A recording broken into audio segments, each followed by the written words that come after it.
అన్న మ్యూట్లో ఉన్నారన్న, అన్మ్యూట్ చేసుకో. Okay, sorry, extremely sorry. Good evening everyone. అందరికీ కూడా గుడ్ ఈవినింగ్. దేవుని నామానికి స్తోత్రాలు. ఈరోజు మనం ఏప్రిల్కి రాసిన పత్రిక చదువుకుంటున్నాం కదా. So this is our second week. The estimation is about 40 to 42 weeks. 40 నుంచి 42 వారాలు దీనికి పట్టచ్చు, కానీ ఇది రెండో వారం. సో మొదటి వారంలో మనం అంటే పోయిన వారం మనం దీని మొత్తం ఒక రూపకల్పన లేకపోతే ఒక స్ట్రక్చర్ అనేది చూసాం. ఎప్పుడు, ఎలా, ఏంటి జరుగుతుంది అన్న దానిపైన ఒక ఓవర్వ్యూ ఇచ్చాం. కాబట్టి అందరినీ ఒకసారి పత్రిక మొత్తం చదవమని చెప్పాను. అలాగే అందరూ ఒకసారి మొదటి 4 వచనాలు చదువుకుంటామని చెప్పాను. 1, 2, 3, 4, 5 వచనాలు. సో మీరు కనుక ఒకవేళ చదువుకొని వచ్చుంటే సంతోషం. ఒకవేళ చదువుకొని వచ్చిన వాళ్ళు ఉంటే కనుక చెప్తారా? మరి చదువుకొని వచ్చారా?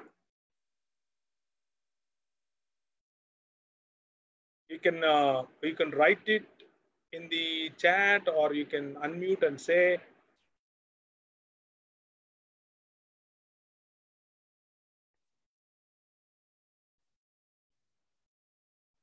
ఎవరు చదవలేదా?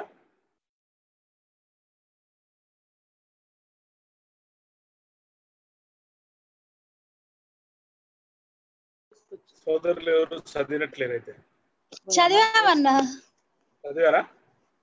చదివాం. Okay okay okay okay. అంటే చదివితే మనకు ఈజీ అవుతుంది షేర్ చేసుకోవటం. లేకపోతే కొంచెం స్లో వెళ్తాం అట్లా. సో పోయిన వారం చూసిన దాని యొక్క ఇప్పుడు మీకు నా పీపీటీ కనిపిస్తుందా? పవర్ పాయింట్ ప్రెజెంటేషన్ కనిపిస్తుందా? yes sir. yes Praveen. Okay so ముఖ్యంగా మన గ్రూప్ లో ఉన్న వాళ్ళు పెద్దల పట్ల, అంటే ఓల్డ్ ఏజ్ లో ఉన్నటువంటి మన సభ్యులు ఎవరైతే ఉన్నారో, మీ ఇంట్లో మీ అమ్మగారు లేకపోతే నాన్నగారు, ఓల్డర్ బ్రదర్ ఎవరైతే ఉన్నారో 60+ ఉన్న వాళ్ళందరి పట్ల కూడా చాలా జాగ్రత్తగా ఉండండి. వీలైనంతగా హాట్ వాటర్, వీలైనంతగా హాట్ టీ, అంటే బ్లాక్ టీ, గ్రీన్ టీ లాంటిది తాగుతూ ఉండటం మంచిది. అలా తాగుతూ ఉండడం వల్ల గొంతులో ఒకవేళ ఏదైనా ఉంటే కూడా అది పోతుంది, అంటే లోపలికి వెళ్ళిపోతే తక్కువ ఇన్ఫెక్షన్ ఉంటుంది, లేకపోతే ఇబ్బంది అవుతుంది. సో బైబిల్ స్టడీ చేసేటప్పుడు గ్రీన్ టీ తాగటం ఏంటి, ఇలాంటి క్వశ్చన్స్ నాకు తెలిసినంత వరకు మీరు చాలా మెచ్యూర్ మీరందరూ. నేను కావాలని మీకు అంటే మీరు అలాంటి గిల్ట్లో ఉండకూడదు అనే మీరు స్టడీ చేసేట్లుగా చాలా ఓపెన్గా ఉండాలని నేను కావాలని ఈ సెటప్లో కూర్చుంటున్నాను. So try and be relaxed while be study this. Okay, so ఇంతవరకు మనం ఏం చదువుకున్నాము అని అంటే ఈ పుస్తకానికి ఆథర్ ఎవరు అని చూసాం. ఆథర్ అన్న దాని విషయంలో పాల, బర్నబస, అపోలోసా, లేకపోతే ఇంకేమైనా పాసిబిలిటీస్ ఉన్నాయా? లాస్ట్ వీక్ చెప్పినట్లుగా ఆ పాసిబిలిటీస్ మధ్య ప్రజలు అంటే స్కాలర్స్ మధ్యలో ఉండేటటువంటి అనేకమైనటువంటి అంశాలను గమనించిన తర్వాత మనం ఏం నిర్ధారించుకున్నాము అంటే మనం is it audible? somebody said is it audible? నేను ఆడిబుల్ కాదా అన్నా? మంచిగా ఉందన్న క్లారిటీ. ఓకే సో ఆథర్ గురించి only we believe in the guidance and the leading of the Holy Spirit, and the Holy Spirit God enabled the people of the leaders of the church to prayerfully decide and to benefit out of this book. There are all the దాన్ని ఏమంటారు, ఉన్నటువంటి అన్ని రకాలైనటువంటి resources కూడా ఈ book ను godly అని అనిపించేట్లుగా author పట్ల వాళ్ళకు ఉన్నటువంటి కాన్ఫిడెన్స్ అంటే ఆథర్ ఎవరు అన్నటువంటి ఇన్ఫర్మేషన్ పైన వాళ్ళకు కాన్ఫిడెన్స్ లేకపోయినప్పటికీ దీన్ని సంఘంలోకి తీసుకున్నారు. So that's a great example for all of us to rely upon the word of God, to rely upon the Holy Spirit and his leading. So దీని సందర్భం ఏమిటి అని చూస్తే ఎవరికి రాస్తున్నాడు, ఎప్పుడు రాస్తున్నాడు, ఎందుకు రాస్తున్నాడు, ఏమని రాస్తున్నాడు అన్న విషయాలపైన కూడా పోయిన వారం మనం కొద్దిగా మనం కొంచెం డీటెయిల్డ్గా వెళ్ళాం. ఇప్పుడు దాని సారాంశం మాత్రం చూస్తాం.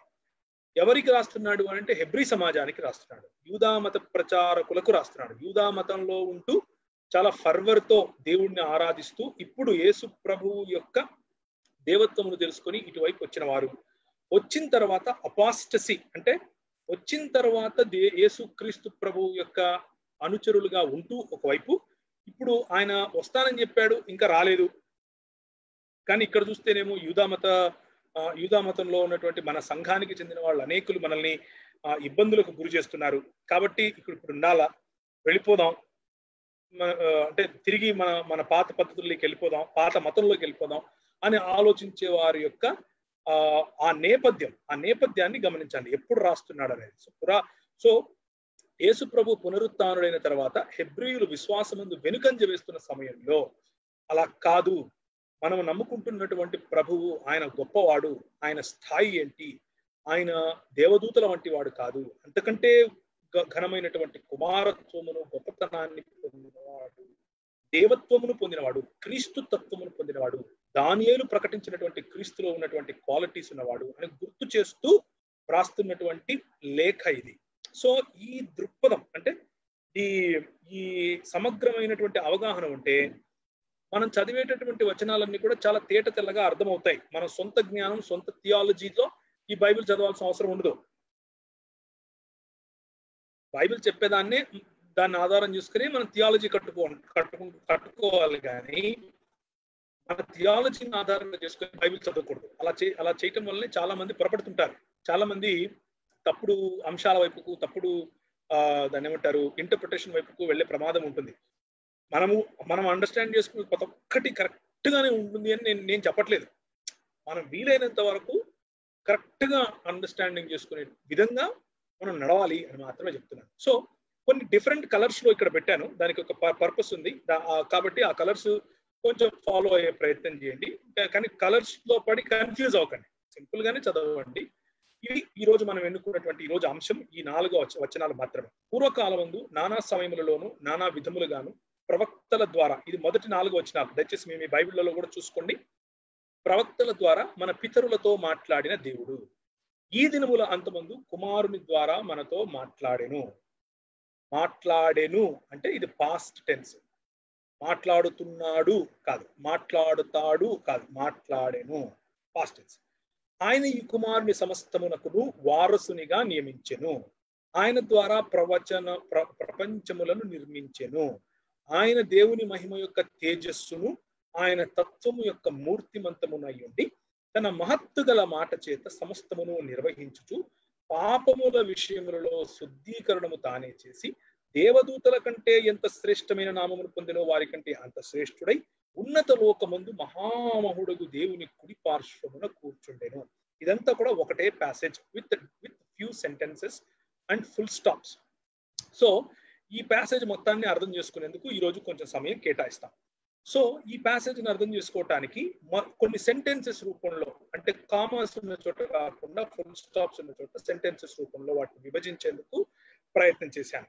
సో పూర్వకాలమందు నానా సమయములలోను నానా విధములుగాను ప్రవక్తల ద్వారా మన పితరులతో మాట్లాడిన దేవుడు ఈ దినముల అంతమందు కుమారుని ద్వారా మనతో మాట్లాడెను. ఇది ఒక సెంటెన్స్. సో పూర్వకాలమందు నానా సమయంలో నానా విధములుగా ప్రవక్తల ద్వారా మన పితరులతో మాట్లాడాడు. మన పితరులు అంటే ఎవరి గురించి మాట్లాడుతున్నాడు ఇక్కడ? మన సందర్భం ఏమిటి? ఆన్సర్ చెప్తారా? అబ్రహాము, ఇస్సాకు, యాకోబు. యూదుల సమాజం తోటి. కరెక్ట్. అబ్రహాము, యాకోబు వాళ్ళందరూ కూడా యూదులకు తల్లిదండ్రులు కదా. ఆ తల్లిదండ్రుల ద్వారా మనతో మాట్లాడింది మనము అంటే ఎవరు ఇక్కడ అనేది ప్రశ్న. కరెక్ట్. సో నానా విధములు అంటే ఏంటి?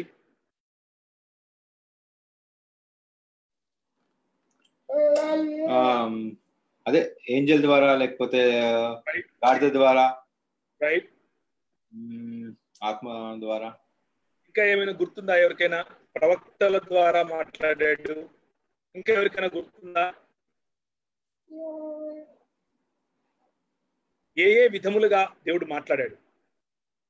ముఖ్యంగా యూదుల గురించి మాట్లాడుతున్నాం. అంటే కళలు దర్శనాల ద్వారా మాట్లాడాడు. ఏమంటారు? కళలు దర్శనాలు. ఓకే, ఎగ్జాంపుల్స్ అన్నా దానియేలు తోటి మాట్లాడతారు కదా. దానియేలు, ఓకే ఓకే, దానియేలుతో అబ్రహాంతో మాట్లాడాడు, స్వరం ద్వారా మాట్లాడాడు. ఒక స్వరం ద్వారా అబ్రహాం. ఎస్. డాంకీతో మాట్లాడాడు కదా బిలాము. ఎస్, డాంకీ ద్వారా బిలాముతో మాట్లాడాడు. Yes. Angel of the Lord. ఇంకా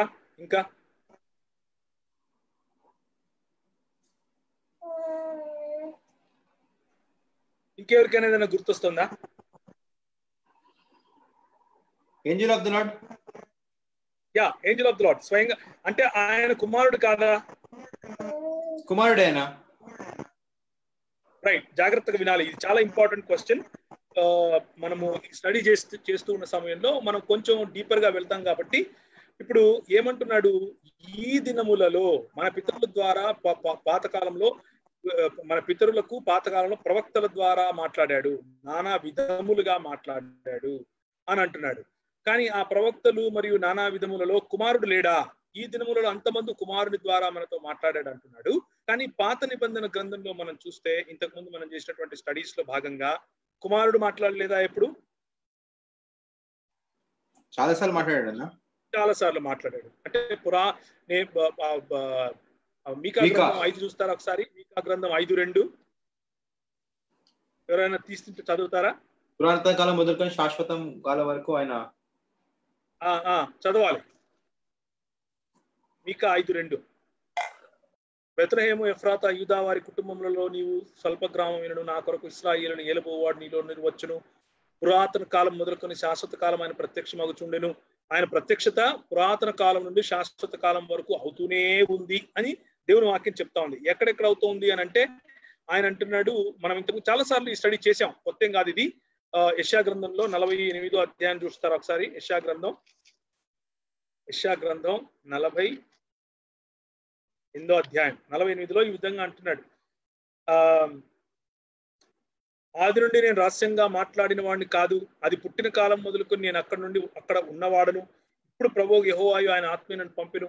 అంటే ప్రభువు యెహోవాయు ఆయన ఆత్మీయు పంపినటువంటి కుమారుడైనటువంటి, లేకపోతే the second person of the Trinity, త్రిత్వంలో ఉన్నటువంటి రెండవ వ్యక్తిగా, అంటే not in chronology but for our understanding రెండవ వ్యక్తి. ఆ వ్యక్తి పురాతన కాలం నుండి మాట్లాడుతూ వస్తున్నాడని, ఆది నుండి రహస్యంగా మాట్లాడలేదని మనకు దేవుని వాక్యం చెప్తోంది. So in the light of the previous scriptures మనం దీన్ని ఎలా అర్థం చేసుకుంటాం? ఆయన ఈ దినములలో ఏం చేశాడంట? ఈ దినముల అంతమందు కుమారుని ద్వారా మనతో మాట్లాడాను. దీన్ని ఎలా అర్థం చేసుకోవాలి? అంటే అప్పుడు అదే ఎన్నో వేస్ గా మాట్లాడాడు, ఇప్పుడు వాక్యంతో మాట్లాడుతున్నాడు. ఎందుకంటే యేసుక్రీస్తు అంటే వాక్యం కదన్నా. ఓకే, ఇంకెవరైనా? ఆల్సో పరిశుద్ధాత్మ.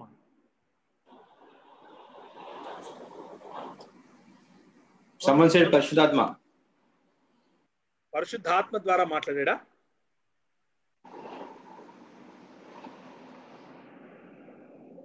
మాట్లాడుతున్నాడు. ఓకే, ఈ దినముల అంతమందు కుమారుని ద్వారా మనతో మాట్లాడెను అంటే ఈ మాటను ఎట్లా అర్థం చేసుకోవాలి?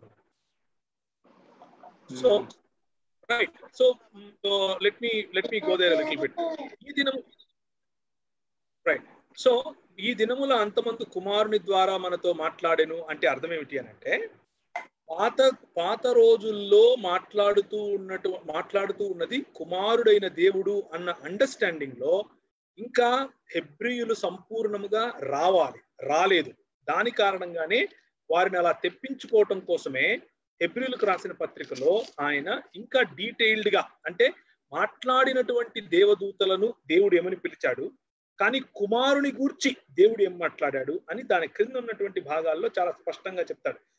ఏమని? తన దూతలను వాయువులుగాను తన సేవకులను అగ్నిజ్వాలలుగాను చేసుకునేవాడు, అవి తన దూతలను గూర్చి చెప్పుచున్నాడు. కానీ తన కుమారుని గూర్చి అయితే, దేవా నీ సింహాసనం నిరంతరము నిలుచున్నది, నీ రాజదండము న్యాయార్థమైనది, నీవు నీతిని ప్రేమించితివి అంటూ కుమారుడి గురించినటువంటి జ్ఞానము, కుమారుని గురించినటువంటి ప్రకటన, కుమారుని గురించినటువంటి సంపూర్ణ ప్రత్యక్షత ఇప్పుడు మనకు, అంటే హెబ్రీయులమైనటువంటి మనం ఇంతకు ముందు విన్నటువంటివన్నీ కూడా ప్రవక్తల ద్వారా మరియు నానా విధములుగా మనతో మాట్లాడుతూ వచ్చాడు.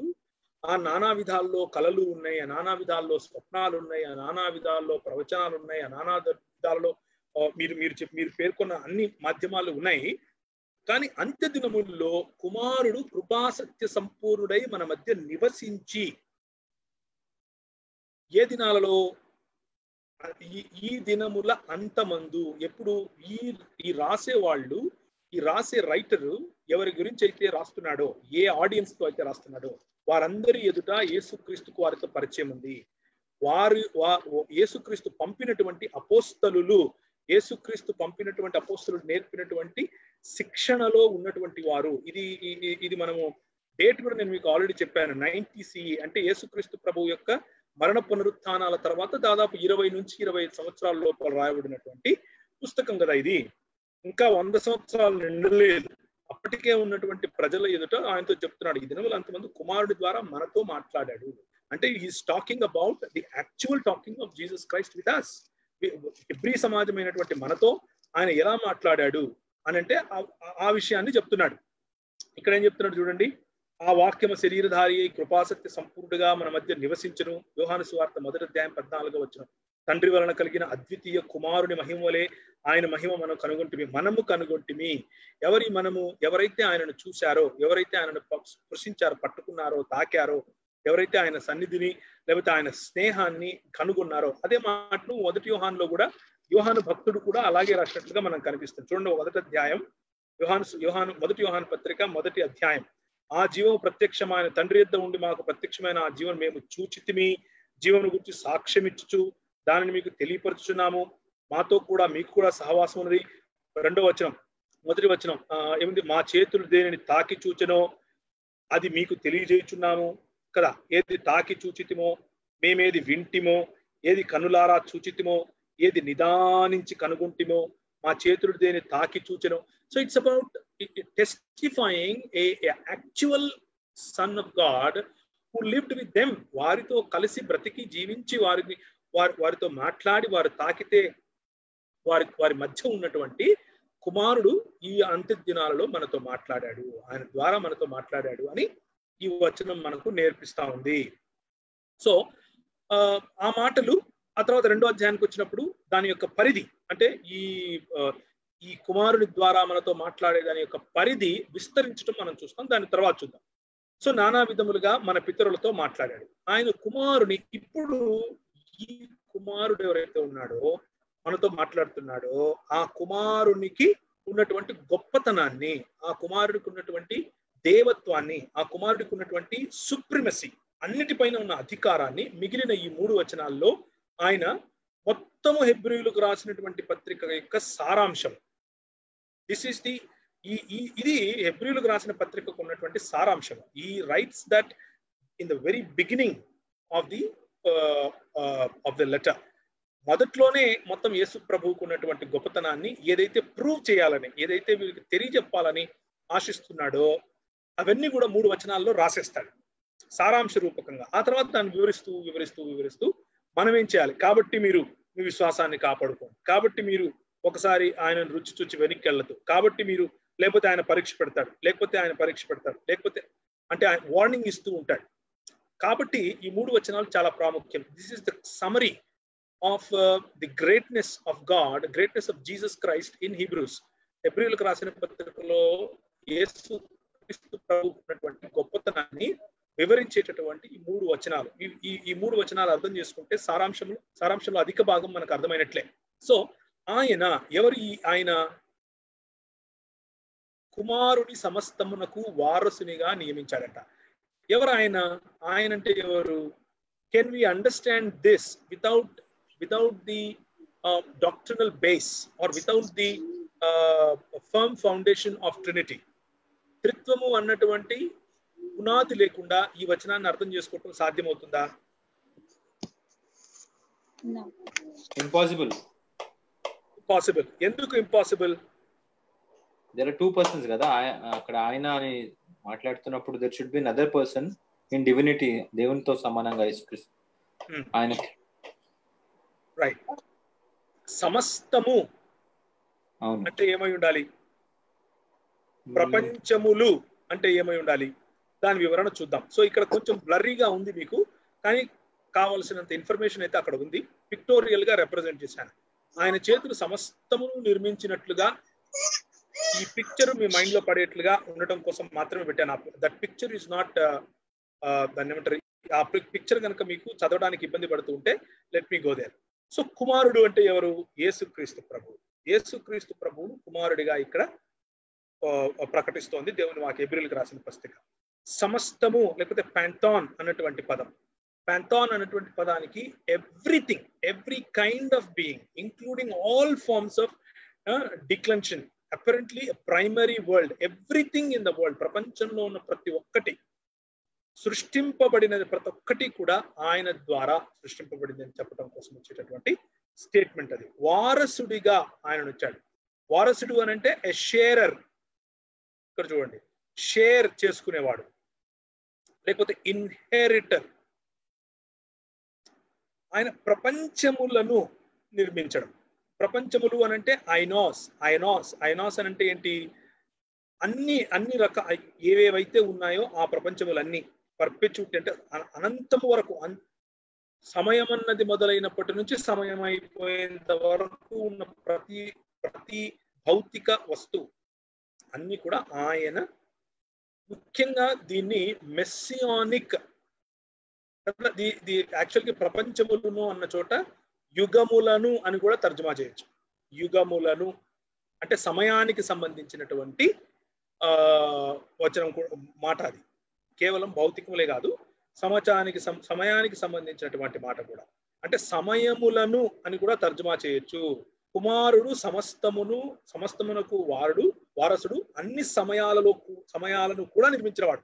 అందుకనే సైంటిఫిక్ గా కూడా ఏదైనా భౌతికంగా ఏదైనా ఉందంటే టైం, స్పేస్ అండ్ మ్యాటర్ మూడు చాలా ఇంపార్టెంట్. మ్యాటర్ ఒకటే తీసుకుంటే లేదు, టైం, స్పేస్ అండ్ మ్యాటర్ మూడు ఉంటాయి. So without the existence of time, matter ఉందని చెప్పడానికి సైంటిఫిక్ గా కూడా కష్టమే.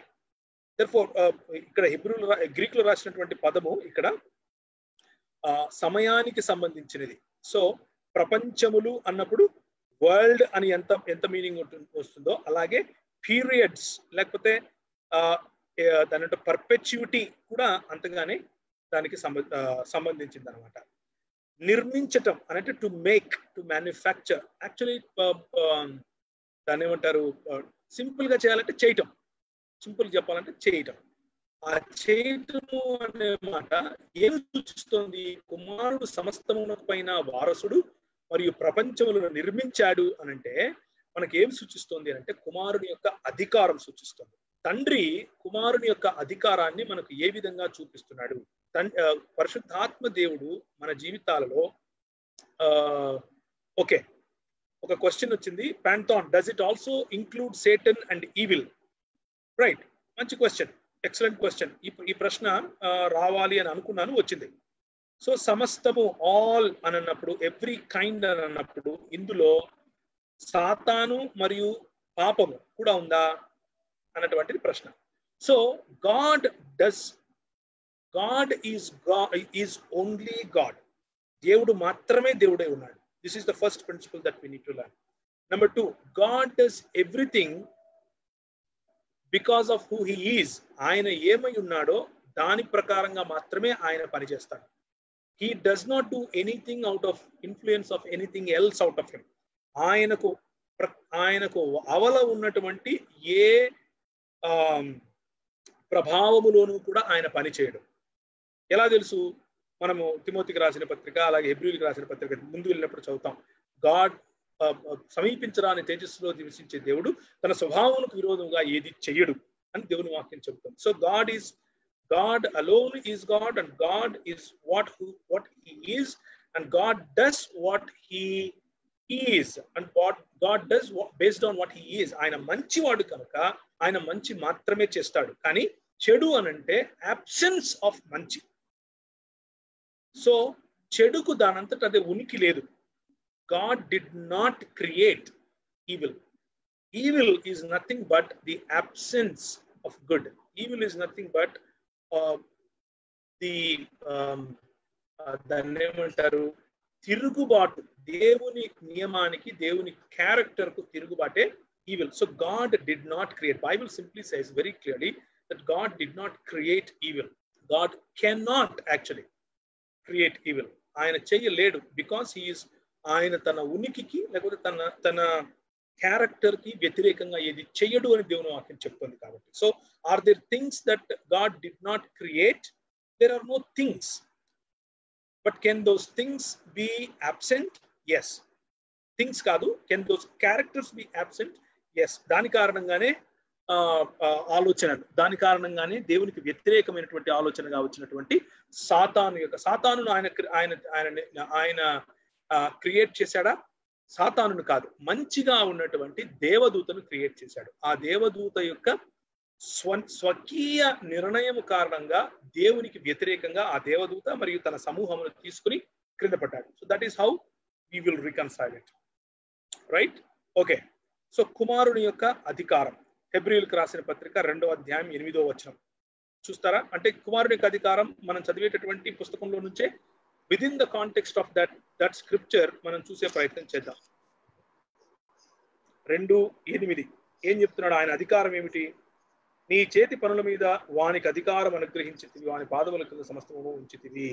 ఆయన సమస్తమును వానికి లోబరచినప్పుడు వానికి లోబరచకుండా దేవుని విడిచిపెట్టలేదు. ప్రస్తుతమందు మనము సమస్తమును వానికి లోబరచబడుట ఇంకనూ చూడలేదు. గాని ఇది ఎవరి గురించి మాట్లాడుతున్నాం? మనం మాట్లాడుతున్న ఆ రాబో లోకమున ఆయన దూతను లోబరచలేదు. అయితే ఒకడు ఒక చోట ఇలాగు దృఢముగా సాక్ష్యం ఇచ్చుచున్నాడు, నీవు మనుషుని జ్ఞాపకం చేసుకున్నట్టుకు వాడే పాటివాడు, నీవు నరపుత్రుని దర్శించుటకు వాడే పాటివాడు. నరులకు సమస్తమును ఆయన ఏదేను తోటలో ఇచ్చాడు, కానీ వారు పోగొట్టుకున్నారు. వారు పోగొట్టుకున్నటువంటి అధికారం ఒకటి ఉంది. ఆ అధికారాన్ని యేసుక్రీస్తు ప్రభువులో ఎలా సంపూర్ణం చేస్తున్నాడు? 3వ అధ్యాయం 6వ వచనం. అయితే క్రీస్తు కుమారుడై ఉండి ఆయన ఇంటి మీద నమ్మకముగా ఉన్నాడు, ధైర్యమును నిరీక్షణ వలన ఉత్సాహమును తుదమట్టుకు స్థిరముగా చేపట్టిన ఎడల మనమే ఆయన ఇల్లు. యేసుక్రీస్తు ప్రభు వచ్చి సమస్తము పైన అధికారం ఇచ్చినటువంటి మనిషిని తిరిగి దేవుని యొక్క కుటుంబముగా, ఇల్లుగా తయారు చేసి ఆ అధికారమును ఆయన వారికి తిరిగి ఇచ్చేటటువంటి కార్యములో యేసుక్రీస్తు ప్రభు ఉన్నాడు. దేర్ఫోర్ 4వ అధ్యాయము 14వ వచనం ఏం చెప్తోంది? 4వ అధ్యాయము 14వ వచనం. ఆకాశ మండలము గుండా వెళ్ళిన దేవుని కుమారుడైన యేసు అను గొప్ప ప్రధాన యాజకుడు మనకు ఉన్నాడు కనుక మనము ఒప్పుకొనిన దానిని గట్టిగా చేపట్టు. గొప్ప ప్రధాన యాజకుడు మనం ఉన్నాడు. మన ప్రధాన యాజకుడు మన బలహీనతల యందు మనతో సహానుభవము లేనివాడు కాడు, గాని సమస్త విషయములను మనవలలే శోధింపబడినను ఆయన పాపము లేనివాడుగా ఉండెను గనుక మనము కనికరింపబడి సమయోచితమైన సహాయము కొరకు కృప పొందినట్లు ధైర్యముతో కృపా సింహాసనమునకు చేరుదము. It is the access of Jesus Christ. యేసుక్రీస్తు యొక్క యాక్సెస్ కారణంగా కోల్పోయిన ఆ అధికారాన్ని తిరిగి మనం యేసుక్రీస్తులో పొందగలము. సో ఆయన యొక్క అధికారము చాలా గొప్పది అని చెప్పటం కోసం అంచెలంచెలుగా మెల్లిమెల్లిగా ఈ హెబ్రీయులకు రాసినటువంటి పత్రికలో ఈ కుమారుని గురించినటువంటి ఈ కుమారుడు ఏ విధంగా, ఏ మార్గంలో అధికారాన్ని తిరిగి మనకిస్తున్నాడు. 5వ అధ్యాయం 8వ వచనం నాకు చాలా ఇష్టమైనటువంటి వచనాల్లో ఒకటి. ఐ థింక్ ఒకసారి జీవన్ ఈ వచనం చదువుతుంటే ఏడుస్తున్నాడు. సంఘంలో అది చదివి ఏడుస్తున్నాడు మన చర్చిలో. చూడండి, this is the way that this is the medium through which Jesus retained or gained back అవిధేయత ద్వారా పోగొట్టుకున్నటువంటి అధికారాన్ని కుమారుడు ఏ విధంగా తిరిగి సంపాదించి మానవుడిగా మనకు మళ్ళీ ఇచ్చాడు. ఆయన సంపూర్ణముగా 100% దేవుడు, 100% మానవుడు అయినప్పటికీ కుమారుడు ఏ విధంగా అధికారం ఇస్తున్నాడో అది చూడండి. 8వ వచనం. ఆయన కుమారుడై ఉండియు తాను పొందిన శ్రమల వలన విధేయతను నేర్చుకొనెను, మరియు ఆయన సంపూర్ణ సిద్ధి పొందిన వాడై మెల్కీసెదెకు యొక్క క్రమములో చేరిన ప్రధాన యాజకుడని దేవుని చేత పిలువబడ్డాడు. సో యేసుక్రీస్తు ప్రభు he walked the way we should walk. ఒకవేళ మనము నడవాల్సినటువంటి త్రోవ మనము నడవలేకపోతున్నప్పుడు ఆ కుమారుడు తిరిగి అధికారం సంపాదించడానికి ఆయన రాజమహల్లో పుట్టో, చేతిలో కట్టు కట్టుకునో, లేకపోతే బొమ్మలో కనిపిస్తున్నట్లుగా నెత్తిన ఒకటి కిరీటం పట్టుకొని చేతితో కూడా కట్టు పట్టుకుని మనకు నేర్పించడం కాదు, కానీ he came in and he he obeyed. Obedience ద్వారా, సఫరింగ్ ద్వారా కదా ఆయన మనలను తిరిగి ఆయనలో నిర్మించటానికి, తిరిగి దేవుని యొక్క ఇల్లుగా మనల్ని నిర్మించటానికి ఆయన ఇల్లంతటి యందు నమ్మకమైనటువంటి దాసుడిగా, నమ్మకమైనటువంటి పనివాడుగా ఆయనను మనం చూస్తాం. సో ఈ కుమారుని యొక్క అధికారం ఏమిటి? ఈ కుమారుడు ఏ విధంగా అధికారి? ఈ కుమారుడికి ఉన్నటువంటి గొప్పతనం ఏమిటి? ఈయన దేవదూతల కంటే గొప్పవాడు, అది ఇది అని చెప్పటము అంతా ఓకే, కానీ ఈ కుమారునికి ఉన్నటువంటి అసలైన స్థాయి ఏంటి? యోహాను సువార్త 1వ అధ్యాయము కుమారుడికి ఉన్నటువంటి అధికారమును గురించి ఇంకొంచెం స్పష్టంగా, కలిగి ఉన్నదేదియు ఆయన లేకుండా కలుగలేదు. ఎవరి గురించి మాట్లాడుతున్నారు ఇక్కడ? యేసుక్రీస్తు ప్రభు గురించి మాట్లాడుతున్నారు. కలిగి ఉన్నది అంటే there anything that is created, anything that exist is a result of Jesus making it. దేవుడు యేసు ప్రభు దానిని చేశాడు. మత్తయి సువార్త 28:18. ఆయన జీవితం అయిపోయిన తర్వాత పరలోకమందును భూలోకమందును నాకు సర్వాధికారము ఇవ్వబడి ఉన్నది. మనం ఇంతవరకు హెబ్రీయులకు రాసిన పత్రికలో మాధ్యమం చూసాం, అంటే జర్నీ చూసాం, ఆ మార్గం చూసాం. ఏ విధంగా నేను అది సర్వాధికారమును సంపాదించాను, నా విధేయత, నేను ఇల్లంతటిలో నమ్మకముగా ఉండటం, ఇదంతా చేసిన తర్వాత ఏమంటున్నాడు దేవుడు ఇక్కడ? ఇదంతా చేసిన తర్వాత ఆయన కుమారుని సమస్తమునకు వారసునిగా నియమించెను. ఆయన ద్వారా ప్రపంచములను నిర్మించెను. ప్రపంచములను నిర్మించింది వారసుడిగా అయిన తర్వాత, అంటే ముందు ఆయన మనిషిగా వచ్చి ఇక్కడ చేసి ఆ తర్వాత ప్రపంచంలో నియమించాడు అన్నటువంటి సింటాక్స్ ఇక్కడ లేదు. ఇది ఫుల్ స్టాప్, ఇది అయిపోయింది, ఇది వేరే వచనం, ఇది కామా ఉంది కాబట్టి ఆయన ప్రపంచాన్ని నిర్మించాడు అని దీని అర్థం కాదు. ఇది ఫుల్ స్టాప్. వీటిని కూడా చాలా జాగ్రత్తగా గమనించాలి. రైట్? ఆయన ప్రపంచములను నిర్మించాడు అన్న మాట ఎంత నిజమో, ఆ ప్రపంచంలో నిర్మించినటువంటి ఆ కుమారుని దగ్గర పరలోకమందును భూమి మీదను నాకు సర్వాధికారము ఇవ్వబడి ఉన్నది అన్నది కూడా అంతే నిజము. ఎందుకు ఇవ్వబడి ఉన్నది? యోహాను సువార్తలో 17వ అధ్యాయంలో యేసు ప్రభు ప్రార్థన చేస్తూ అంటాడు, సృష్టిని భూమి దాన్ని ఏమంటారు, సృష్టికి పునాది వేయబడక మునుపే నీ దగ్గర నాకు ఏ మహిమ అయితే ఉందో దాన్ని తిరిగి నాకు ఇవ్వు అని అడుగుతాడు. అంటే హీ లెఫ్ట్ హిస్ గ్లోరీ, ఆయన మహిమను, ఆయన అధికారాన్ని విడిచిపెట్టి మనలాగా ఇక్కడికి వచ్చి మనలాగా బ్రతికి, ఆయన మోషే కంటే గొప్పవాడిగా, ప్రధాన యాజకుడి కంటే గొప్పవాడిగా, మెల్కీసెదెకు క్రమములో కుమారుడిగా ఉంటూ, ఇల్లంతటి పైన నమ్మకముగా ఉంటూ, శ్రమలలో విధేయత నేర్చుకుని ఆయన మనము చేయలేనటువంటి పనిని చేసి చూపించాడు. The authority is given back to all of us if we are in Jesus Christ. యేసు క్రీస్తులో ఉన్న కారణంగా ఈ అధికారాన్ని తిరిగి మనం సంపాదించడానికి అవసరమైనటువంటి మన నాయకుడిగా ఇప్పుడు యేసు ప్రభువును మనం చూస్తాం. మార్కు సువార్త 12:7లో కూడా దిస్ ఈస్ ద హియర్ అంటే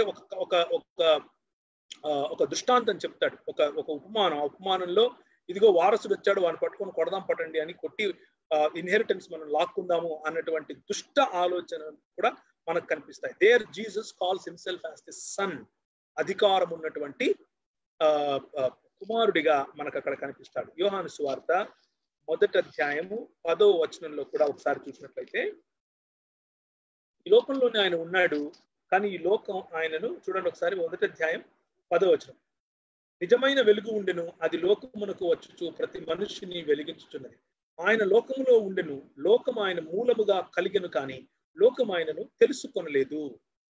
ఈ లోకంలోనే ఆయన ఉన్నాడు, ఈ లోకమంతా ఆయన మూలంగానే కలిగింది. సో కుమారుని యొక్క అధికారం ఏమిటి అంటే ఆయన మూలంగానే, హీ ఓన్స్ ఇట్, ఆయన మూలంగా కలిగింది. ఆయన ఇన్హెరిటర్ అంటే ఆయన వారసుడు అని అంటే తండ్రి ఇస్తే తండ్రి చచ్చిపోతే నాకు వస్తుంది అనేటటువంటి వారసత్వం కాదు. హీ కోహేర్స్ ఇట్, ఆయన హీ షేర్స్ విత్ ఇట్. ఆయన ద్వారానే అన్ని కలిగాయి, ఆయనే అన్నిటినీ చేశాడు. యోహాను 5:26, for as the Father has life in him, so also he granted the Son to have life in himself. So he gave him the authority to execute the judgment. 5వ అధ్యాయము 27వ వచనం చాలా ప్రాముఖ్యమైనటువంటి వచనం ఇది. అండర్లైన్ చేసుకోండి వీలైతే కనుక. ఏముంటుంది అని అంటే, తండ్రి ఎలాగూ తనంతటి తానే జీవము గలవాడై ఉన్నాడో అలాగే కుమారుడును తనంతటి తానే జీవము గలవాడై ఉండటం, కుమారుని అధికారమును ఉండుటకు కుమారునికి అధికారం అనుగ్రహించును, మరియు ఆయన మనుష్య కుమారుడుగా గనుక తీర్పు తీర్చుటకు తండ్రి అధికారము అనుగ్రహించెను. తీర్పు తీర్చటానికి అంటే జీవమున పైన అధికారి. కుమారుని యొక్క అధికారం ఏంటి? జీవాధిపతి. అందుకనే ఆయన పేరు జీవాధిపతి. జీవాధిపతి అయిన దేవుడు అన్నటువంటి అధికారం కుమారుని అధికారం. సో హెబ్రీయులకు రాసిన పత్రిక యొక్క సారాంశ భాగమైనటువంటి ఈ మొదటి 3 వచనాల్లో ఆ కుమారుడు గురించినటువంటి అధికారమును మనకు చెప్తున్నాడు. 1 కొరింథీ 8:6లో, 1 కొరింథీయులకు రాసిన పత్రిక 8వ అధ్యాయము 6వ వచనం ఒకసారి చూడండి. నేను ఈ మెటీరియల్ మీకు అంతా అయిపోయిన తర్వాత ఎలాగో ఇస్తాను, కానీ ఇప్పుడు ఉండే సమయంలో కూడా ఒకసారి చూసుకుంటూ దాన్ని మీరు అండర్లైన్ చేసుకుంటూ ఉండడం వల్ల మీకు ఉపయోగం, లబ్ధి. సో అది చూడండి, 8వ అధ్యాయం 6వ వచనం. ఆకాశమందైనను భూమి మీదైనను దేవతలు అనబడినను మనకు ఒకడే దేవుడున్నాడు, ఆయన తండ్రి, ఆయన నుండి సమస్తమును కలిగెను, ఆయన నిమిత్తము మనమున్నాము, మరియు మనకు ప్రభువు ఒకడే, ఆయన యేసుక్రీస్తు, ఆయన ద్వారా సమస్తమును కలిగెను. పైన ఆయన నుండి అని అంటున్నాడు, కింద యేసుక్రీస్తు ద్వారా అని అంటున్నాడు. మనము ఆయన ద్వారా కలిగిన వారం. So basically they share, they cooperate, they are coexisting. తండ్రి కుమార పరిశుద్ధాత్మల యొక్క కోఎగ్జిస్టింగ్ నేచర్, కోఆపరేటింగ్ నేచర్ ను ఇది మనకు సూచిస్తోంది. అందుకనే దేవుని వాక్యాన్ని త్రిత్వ సిద్ధాంతమునకు బయట అర్థం చేసుకోవటం హెరసీలోకి తప్పకుండా వెళ్ళక తప్పదు. కాబట్టే ఆ పునాది పైన మనం నిలబడి దీన్ని అర్థం చేసుకునే ప్రయత్నం చేస్తున్నాం. కొలస్సీయులకు రాసిన పత్రిక 1వ అధ్యాయం 16వ వచనంలో ఆయన యందు అన్ని ఉన్నాయి అంటూ, లేకపోతే ఆయన అన్నిటికీ ప్రధాని, అన్నిటికీ ముందున్నవాడు అన్నటువంటి, లేకపోతే దాన్ని ఏమంటారు, ఆది సంభూతుడు అన్నటువంటి మాట మనకు కనిపిస్తుంది. ఆయన అదృశ్య దేవుని స్వరూపి అయి. కుమారుడు ఎవరు? కుమారుడు అంటే ఇంకెవరో కాదు, అదృశ్య దేవుని యొక్క స్వరూపం. మనం చూడటానికి తన మహిమను విడిచిపెట్టి వచ్చినటువంటి దేవత్వము యొక్క సర్వ పరిపూర్ణత ఈ కుమారుడు. So for in him all things were created. స్వరూపి అయి సర్వ సృష్టికి ఆది సంభూతుడై ఉన్నాడు. ఏలయనగా ఆకాశమందున్నవియు భూమి యందున్నవియు, దృశ్యమైనవి గాని అదృశ్యమైనవి గాని, సింహాసనాలైన, ప్రభుత్వాలైన, ప్రధానులైన, అధికారులైన సర్వము ఆయన యందు సృజింపబడ్డాయి. సర్వము ఆయన ద్వారా. ఇంతకుముందు మనం ఏం చదివాం? తండ్రి యందు, తండ్రి నుండి సృజింపబడ్డాయి, కుమారుడి ద్వారా సృజింపబడ్డాయని చదివాం కదా. కానీ ఇక్కడ కుమారునికి కొలస్సీయులకు రాసిన పత్రికలో ఇచ్చే వివరణ ఏంటి? అవి సింహాసనములైనను, ప్రభుత్వములైనను, ప్రధానులైనను, అధికారములైనను సర్వము ఆయన యందు సృజింపబడ్డాయి, ఆయన ద్వారా, ఆయనను బట్టి సృజింపబడ్డాయి. So basically he is the creator. కుమారుడు ఆయన సృష్టించువాడు. He is not just a partaker in. కొంతమంది తిక్కగా మాట్లాడి చెప్తూ ఉంటారు ఏంటంటే, ఇప్పుడు నేనున్నాను, నేను ఇల్లు కట్టిస్తున్నాను, ఇల్లు కట్టే దేవుడు బేల్దారి, కానీ దానికి ఓనర్ ఎవరు? నేను కట్టానా? బేల్దారి కట్టాడా? నేనే కట్టాను నేను చెప్పుకోవచ్చు. బేల్దారి ద్వారా కట్టాను అంటే యేసు బేల్దారిడా, ఇంటి ఓనర్ నేను, తండ్రి, ఇలాంటివి చెప్తూ ఉంటారు. కానీ అది వాక్య విరుద్ధమైనటువంటిది. వాక్యం అలా చెప్పట్లేదు. ఆయన యందు, ఆయన ద్వారా, ఆయనను బట్టి అన్ని నిర్మించాడు. కాబట్టి ఆయన 100% సృష్టికర్త అయినటువంటి దేవుడు. ఆయన ఆ కుమారుడు, ఏ కుమారుడి గురించి అయితే, అధికారం గురించి అయితే మనం చూసామో ఆ కుమారుడు. ఆయన అంటే ఇక్కడ ఆ కుమారుడు, అందుకని రెడ్ లో పెట్టాను.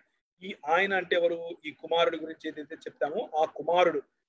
ఈ కుమారుడు ఆయన దేవుని మహిమ యొక్క తేజస్సు. కెన్ సంబడి టాక్ అబౌట్ తేజస్సు? ఏంటి తేజస్సు అంటే?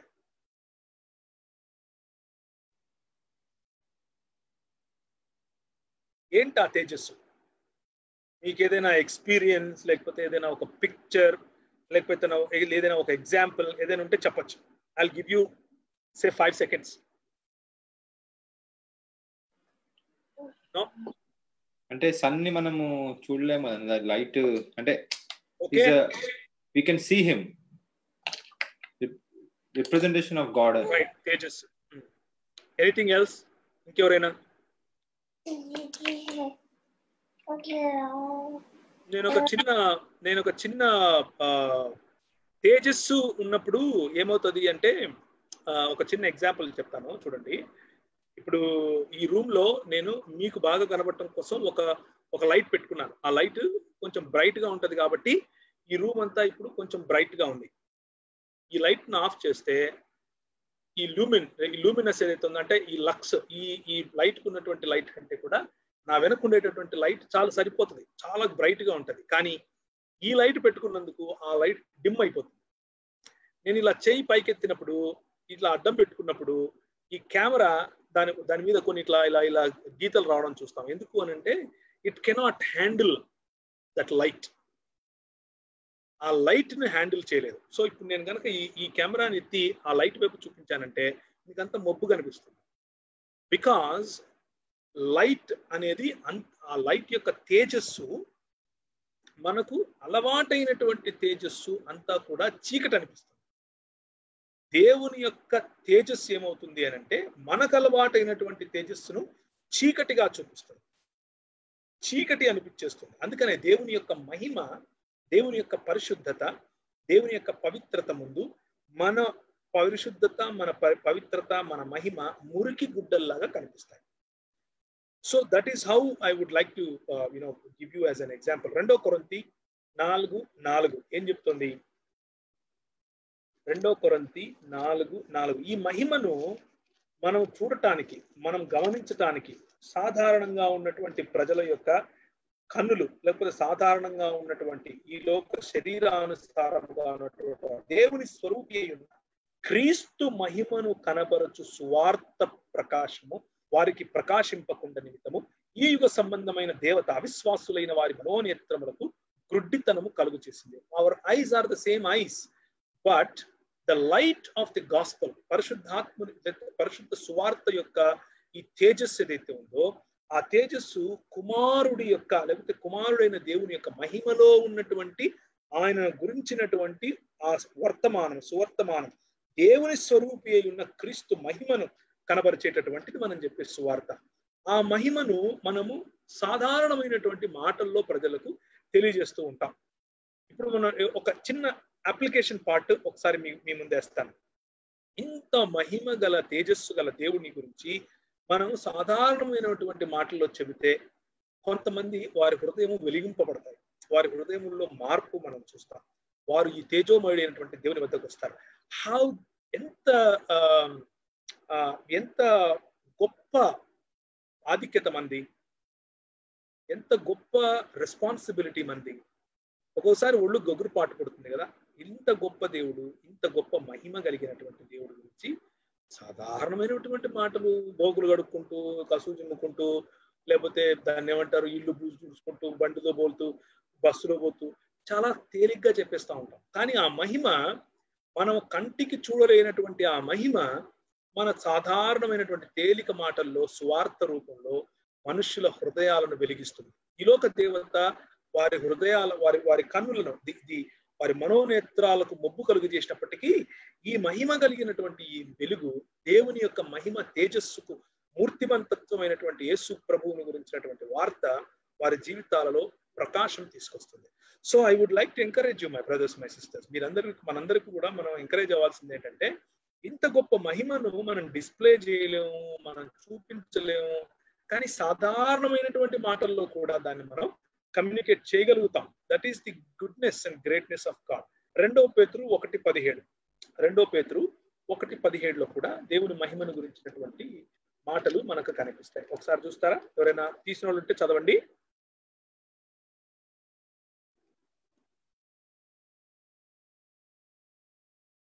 ఆయన మహాత్మ్యమును మేము కన్నులారా చూచిన వారమై తెలిపితిమి. ఎవరు ఈయన? కుమారుడు ఒకసారి ఏం అంటే పేతురు యోహాను యాకోబులు తీసుకుని ఎక్కడికి వెళ్ళాడు? He went to the mount of transfiguration, అంటే దాన్ని ఏమంటారు, ట్రాన్స్ఫిగర్ అయ్యేటటువంటి కొండ మీదకి ఆయన రూపాంతరం రూపాంతర కొండ, అక్కడికి వెళ్ళాడు. అక్కడికి వెళ్ళినప్పుడు మోషే మరియు ఏలియాలు కిందికి దిగి రావడం, ఆ సమయంలో పేతురు ఆయనను చూస్తాడు. పేతురు ప్రకాశమానమైనటువంటి వాడు. ఆయన మార్క్స్ వార్తలో ఒక మాట అంటాడు, లోకమందు ఏ చాకలియును అంత చలవ చేయలేడు. అంటే అంత బ్రైట్నెస్, అంత గ్లోరీ, అంత మహిమ తేజస్సు. పేతురుకు మతిపోతుంది, ఇక్కడే ఉన్నాము, పర్ణశాలలు కట్టించేస్తాను, నీకోటి నాకోటి వాళ్ళకోటి వీళ్ళకోటి ఇక్కడే ఉండిపోదాం అంటున్నాడు. అంటే the presence of God's glory, that to the extent of what Peter can see. పేతురు చూడగలిగినంత మాత్రమే అది. మొత్తం గ్లోరీలో ఆయన ఉన్నటువంటి ఆయన సంపూర్ణ మహిమలో గనక, తేజస్సులో గనక ఆయన కనిపిస్తే సమీపించరానిది, అది చూడలేనిది, గోచరము కానిది. కానీ పేతురుకు కనిపించే ఎంత చూడగలడో అంత చూపిస్తేనే పేతురు తన్మయత్వానికి గురయ్యాడు. సరే, 2 కొరింథీ 4:6 కూడా మనం ఇంతవరకు చదివింది కూడా. So for God who commanded the light to shine out of darkness had shined in our hearts. మన హృదయాల్లో కూడా మనం ఆ మహిమను చూడగలుగుతాము. మన హృదయాల్లో ఆ మహిమను చూడగలుగుతాం. నా ఎక్స్పీరియన్స్ ఒకటి చెప్తాను. వెన్ ఐ వాజ్ అంటే నేను ఈ దేవుని పరిచర్య గురించి ఆలోచించే సమయంలో ఒకరోజు నేను చాలాసార్లు చెప్పాను ఇది. బ్యాప్టిస్ట్ చర్చ్, ఏది నారాయణగూడ బ్యాప్టిస్ట్ చర్చ్ లో ఆ రోజు నేను ప్రార్థన చేసుకుంటున్నాను, ఉపవాస ప్రార్థన చేసుకునే సమయంలో దేవుని మహిమ, I saw the glory of God descending and everybody ఆ రూమ్ లో ఇలా రౌండ్ గా ఉంటది. ఆ రూమ్ లో ఒక ఆంటీ ఉండేది ఆ రోజుల్లో. ఆమె పాపం రోజు అక్కడ ఉండి ప్రార్థన చేసేది. నేను వెళ్ళిన ప్రతిరోజు, ఆమె ఉందో లేదో తెలియదు, ఆమె ఫేస్ గుర్తుంది కానీ నాకు. ఆ తర్వాత అక్కడికి చాలా మంది వచ్చేవాళ్ళు. మన జాన్ వెస్లీ వచ్చేవాడు. ఆ తర్వాత అంటే మాలాంటి మెంటల్ వాళ్ళందరూ, ఈ దాన్ని ఏమంటారు, దేవుని సన్నిధి కావాలి, దేవుని ఇట్లా ప్రార్థన ఇట్లా మెంటల్ ఉంటారు కదా కొంతమంది, అలాంటి జీవులన్నీ వచ్చేటి అనమాట. ప్రార్థన చేస్తుంటే ఆ రోజు ఎవ్రీబడి అందరూ ప్రార్థన చేస్తున్నారు. నేను మోకరించి ప్రార్థన చేస్తున్నాను. ఒక 5-6 మంది ఉంటాం అంతే, 4-5 మంది మనం అనుకో. అందరూ ఫ్లాట్ అయిపోయారు. అంటే కింద పడిపోయి ఏదేదో చేస్తున్నారని కాదు. వీవర్ ఆల్, మాకు ఒకరొకరు తెలియదు, మేము అందరం స్ట్రేంజర్స్. నేను ఒంటరిగా చేసుకుంటున్నాను, ఆంటీ ఇంకొక ఆంటీ ఒంటరిగా ప్రార్థనలో ఉంది, ఇంకొకరు ఒక 5-6 మంది, వాళ్ళ పేర్లు కూడా నాకు తెలియదు. But everybody were in feeling the presence of God. దేవుని యొక్క సన్నిధిని, దేవుని యొక్క గ్లోరీ, మహిమను మనం చూడగలుగుతున్నాం. కొద్దిగా, మొత్తం కాదు, ఆ కొంచానికే గూస్ బంప్స్. అసలు ఆ కొంచానికే నా జీవితాన్ని నేను సమర్పించేసుకుని నేను వెళ్ళిపోతాను ఇక్కడ నుంచి అని చెప్పేసి నార్త్ ఇండియా వెళ్ళాను పరిచర్యకు. So that is how God's glory, when you experience God's glory, నువ్వు అనుభవిస్తే కనుక it's a different thing. Otherwise it is just a mental picture for you, కేవలం ఒక థాట్ అంతే. తర్వాత నెక్స్ట్ ది ఆయన తత్వము యొక్క మూర్తిమంతమయ్య, అంటే is the completeness of what God is. తత్వము అంటే ఏంటి అని అంటే the essence of what God is. ఆ ఎసెన్స్ అనేది ఏదైతే ఉందో, ఉదాహరణకు దాన్ని ఏమంటారు, మనం మానవుడు. Why I'm a man? Because I have the essence of manhood in me. అంటే ఒక మనిషికి ఉండాల్సినటువంటి తత్వము నాలో ఉంది కాబట్టి నేను మనిషిని. అలాగే యేసు ప్రభు తండ్రికి ఉన్నటువంటి ఎసెన్స్ కలిగిన వాడు. The essence of God is in Jesus Christ. యోహాను సువార్త 1:14. And the word was made flesh and dwelt among us. ఈ ఆదియందు వాక్యముగా, ఆదియందు దేవుడితో, దేవుడి వద్ద దేవుడుగా ఉన్నటువంటి కుమారుడు శరీరధారి అయి మన వద్దకు వచ్చాడు. అండ్ హెబ్రీయులకు రాసిన పత్రికలో దాన్నే హెబ్రీయులకు అర్థమయ్యే విధముగా హెబ్రీ గ్రంథకర్త దాన్ని హి పుట్స్ ఇట్. యోహాను సువార్తలో వాడినటువంటి పదజాలము గ్రీకులకు అర్థమయ్యే విధంగా వాడినటువంటి పదజాలం. ఎందుకు అనంటే యోహాను సువార్త అంతా కూడా గ్రీక్ ఫిలాసఫర్స్ కు, గ్రీక్ థింకర్స్ కు, అప్పుడున్నటువంటి స్టోయిక్స్ కు, అప్పుడున్నటువంటి ఎపిక్యూరియన్స్ కు, అప్పుడున్నటువంటి రోమా ప్రభుత్వంలో ఉన్నటువంటి గ్రీకు ఫిలాసఫర్స్ తో సహా ఉన్నటువంటి వారు వాడే పదజాలాన్ని తీసుకుని యేసు ప్రభువును లొగోస్ గా, అంటే దేవుని తత్వముగా, దేవుని మాటగా, దేవుని ఉనికిగా పరిచయం చేశాడు యోహాను. అదే ఎక్స్ప్రెషన్ ను హెబ్రీయులకు అర్థమయ్యే విధంగా తత్వము అన్న పదం వాడి హెబ్రీ గ్రంథకర్త దాన్ని పరిచయం చేశాడు. So Colossians 1:15-16 he is the image of invisible God. మనం ఆల్రెడీ చదివాము ఇది. ఆయన కొలస్సీయులకు రాసిన పత్రికలో 1వ అధ్యాయంలో 15 ఆయన అదృశ్య దేవుని యొక్క స్వరూపము అన్నటువంటి విషయాలు. అదృశ్య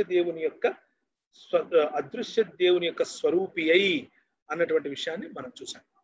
ఇక ఆయన మహత్తు గల మాట చేత సమస్తమును నిర్వహించుచు, రైట్. సో ఇక్కడ నేను ఏదో బొమ్మ పెట్టానని ఇది యేసుప్రభు అని ప్రవీణ్ అన్న ఐడలటరీ చేస్తున్నాడు అని రేపటి నుంచి నా మీద పడకండి. That is not what I mean.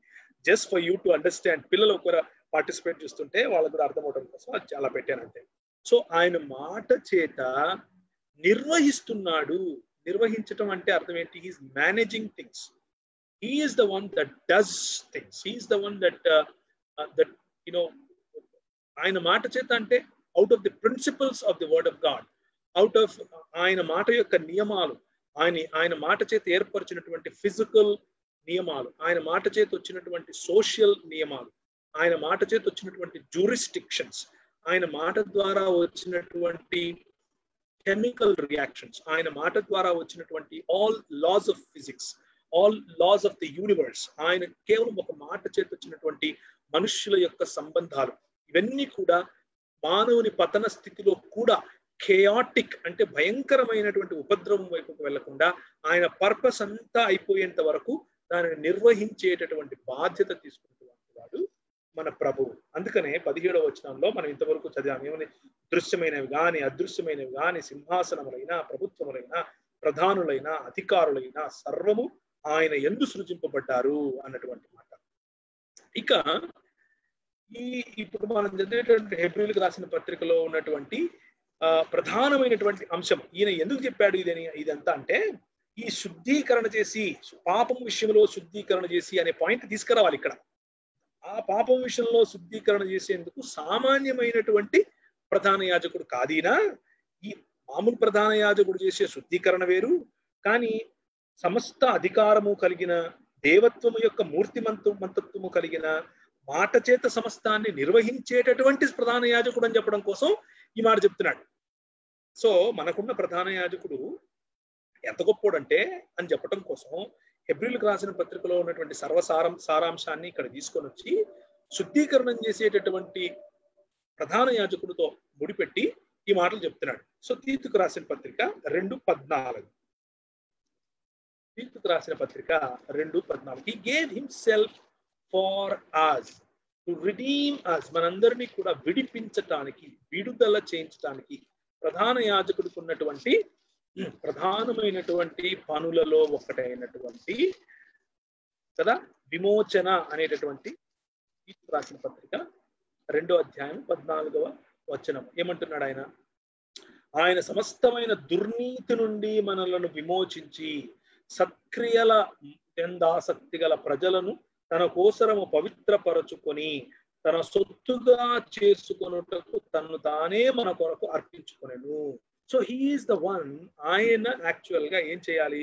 ప్రధాన యాజకుడుగా బలినివ్వాలి, కానీ తన్ను తానే అర్పించుకునేందుకు అన్నటువంటి ఆ డిస్క్రిప్షన్ తర్వాత హెబ్రీయులకు రాసిన పత్రికలో పోను మనం ముందుకు వెళ్ళేటప్పుడు ఏ విధంగా ఈయన ప్రధాన యాజకుడు అన్న విషయాన్ని చెప్తాడు.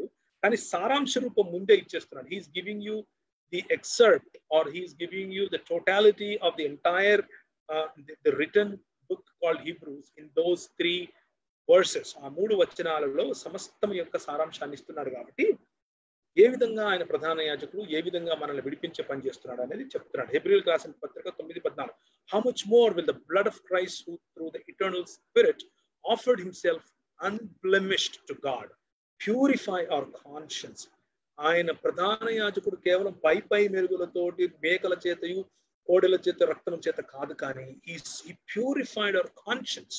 మనకున్నటువంటి కాన్షియన్స్ కూడా ప్యూరిఫై చేయడం కోసం ఆయన చేశాడు. కాబట్టి దేవదూతల కంటే శ్రేష్ఠుడై అనే దానికి హెబ్రీయులకు రాసిన పత్రిక 1వ అధ్యాయంలోనే మనం చూసాం. తన దూతలను వాయువులుగాను తన సేవకులను అగ్నిజ్వాలలుగాను చేసుకున్నటువంటి ఆ దేవుడు తన కుమారుని అయితే ఏమంటున్నాడు?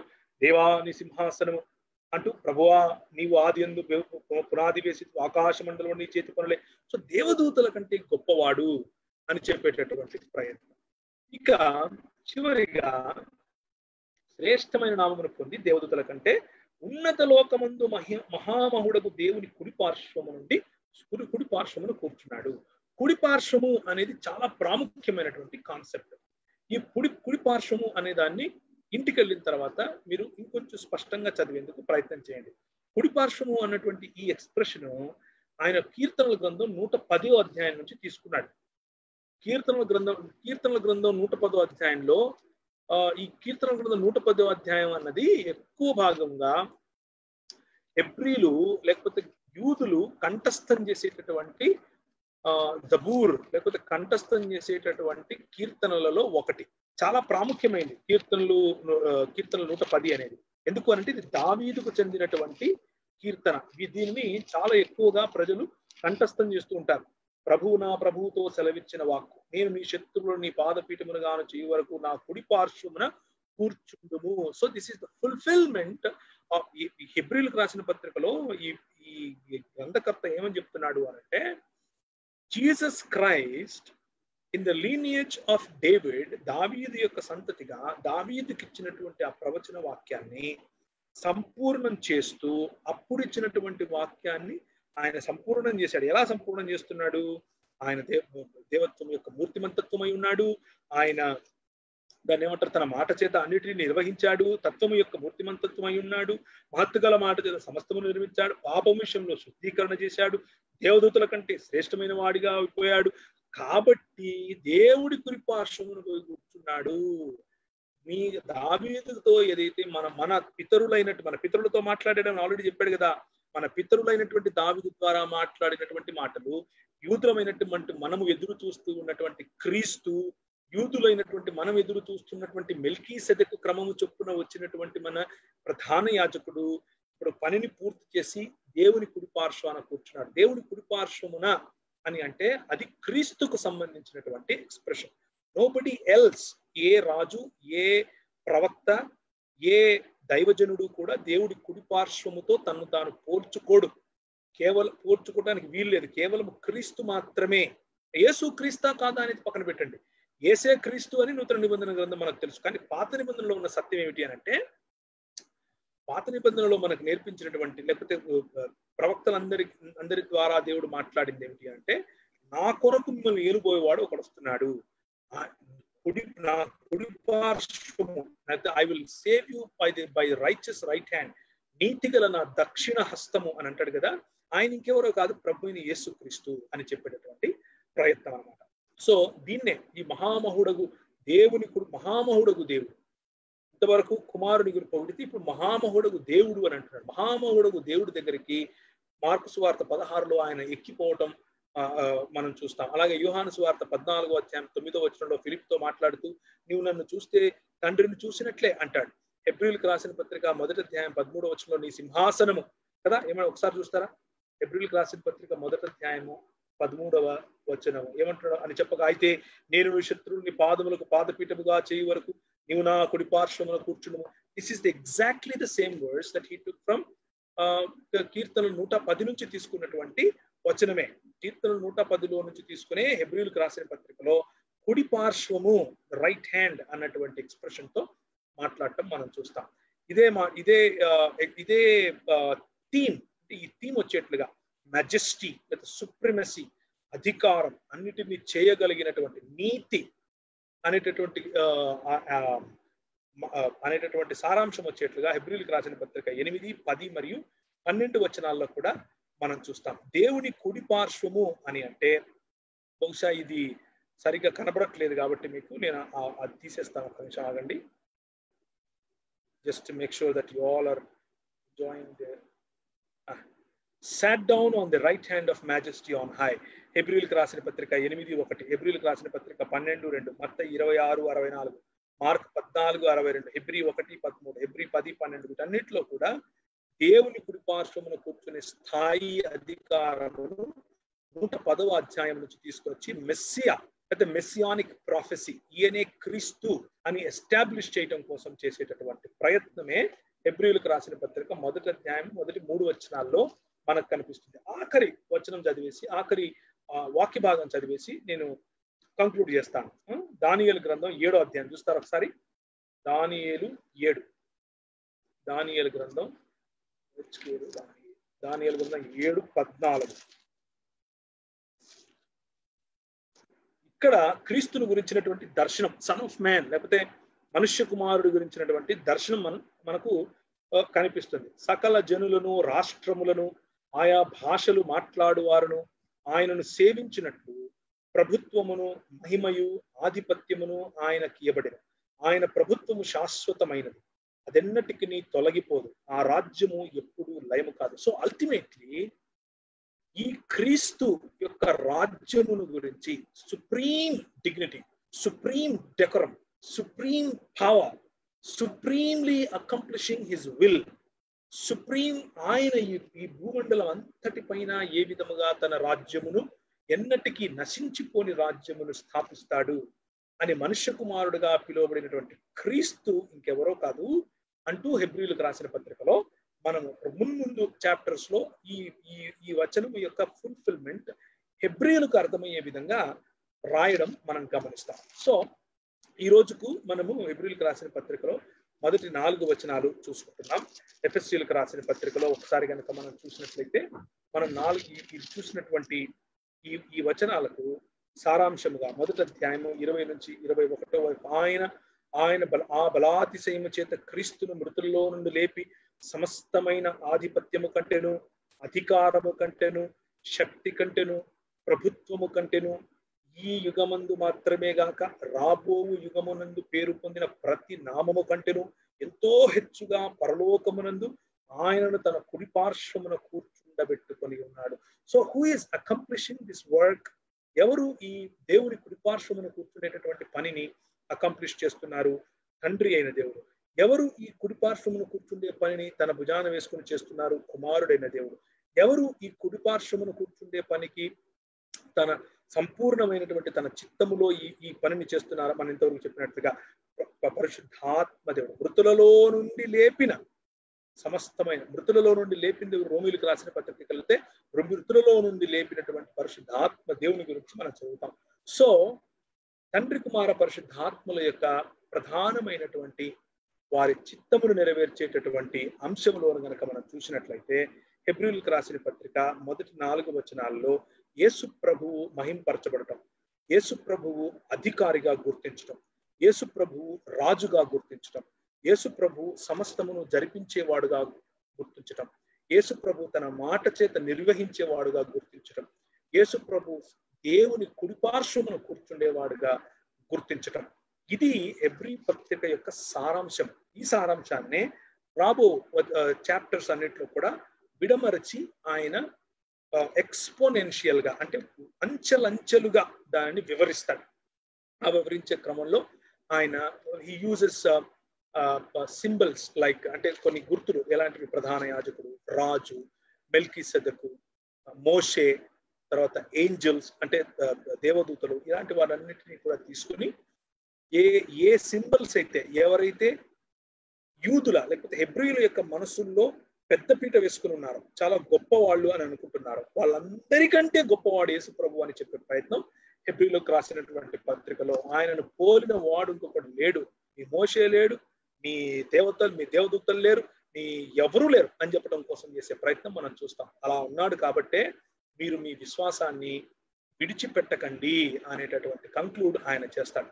సో ఇది ఈ రోజు మనం చూసింది అనమాట. సో సారాంశం ఏమిటి అని అంటే 4 వచనాలు మనం చూసాము. ఆ 4 వచనాల్లో కూడా మనం ప్రవక్తల ద్వారా మన పితరులతో అంటే హెబ్రీయులతో మాట్లాడిన మాటలు గుర్తు చేస్తూ, అంత్యకాలం ముందు కుమారుడి ద్వారా మాట్లాడినటువంటి మాటలను గుర్తు చేస్తూ, ఆ మాటలలో కుమారుని యొక్క దేవత్వము, కుమారుని యొక్క ప్రధానత్వము, కుమారుని యొక్క శ్రేష్టత్వము, కుమారుని యొక్క దాన్ని ఏమంటారు దక్షిణాస్త కుడిపార్శ్వమునకు ఉన్నటువంటి ప్రాధాన్యత కుమారుడికి ఉంది అని గుర్తు చేస్తూ ఉన్నాడు. So this is what we will stop at this point. Maybe next time we will continue.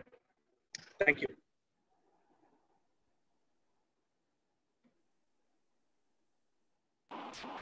Yeah okay, thank you so much అన్న. సో మన మధ్యలో మల్లేష్ గారు ఉంటే ప్రార్థన చేయాలని కోరుకుంటున్నాను. బట్ అంతకంటే ముందు ఎవరికైనా క్వశ్చన్స్ ఏమన్నా డౌట్స్